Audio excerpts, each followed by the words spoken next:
Imaginez un monde dans lequel nous aurions tous accès à des logements bien chauffés et bien isolés en hiver, mais également bien ventilés pour les fortes chaleurs. Et imaginez si en plus, tous nos appareils domestiques utilisaient peu d'énergie et émettaient peu de gaz à effet de serre. Eh bien effectivement, pour l'instant, ce monde est une fiction.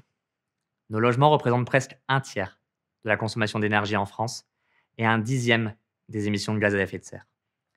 Mais peut-être plus pour très longtemps. Enfin, j'espère. Avec la crise environnementale, le secteur résidentiel fait face à un triple enjeu.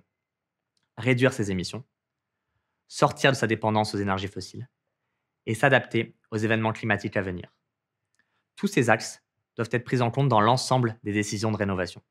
Mais concrètement, à quoi ressembleront nos logements post-transformation? Qui doit effectuer les efforts? Ce sont à ces questions que mes travaux de thèse vont essayer d'apporter une réponse en ciblant les décisionnaires sur votre territoire. C'est-à-dire comment vos maires ou préfets peuvent-ils décider quels bâtiments doivent être rénovés et avec quelle technologie afin de respecter leurs objectifs environnementaux.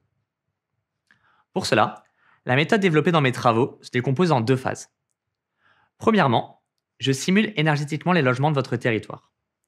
À ce moment-là, vous pouvez vous demander, mais alors comment tenir compte de la particularité de mon bâtiment, comme les matériaux de mes murs, et même de mon territoire, comme la météo?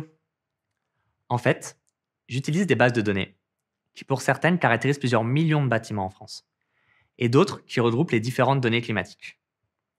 En mélangeant tout cela, je suis capable d'avoir une bonne représentativité du parc de bâtiments français. Mais ce n'est pas tout.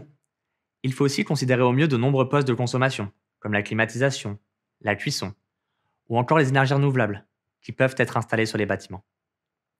L'objectif est clairement de représenter au mieux la réalité. La deuxième étape de ma thèse réside dans l'application des différentes solutions de rénovation.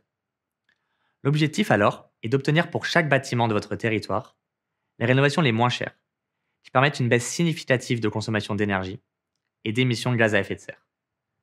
Ainsi, pour limiter votre impact environnemental, vous saurez par exemple quels systèmes de chauffage doivent remplacer ceux existants, tout en optimisant vos factures ou dépenses énergétiques des prochaines années.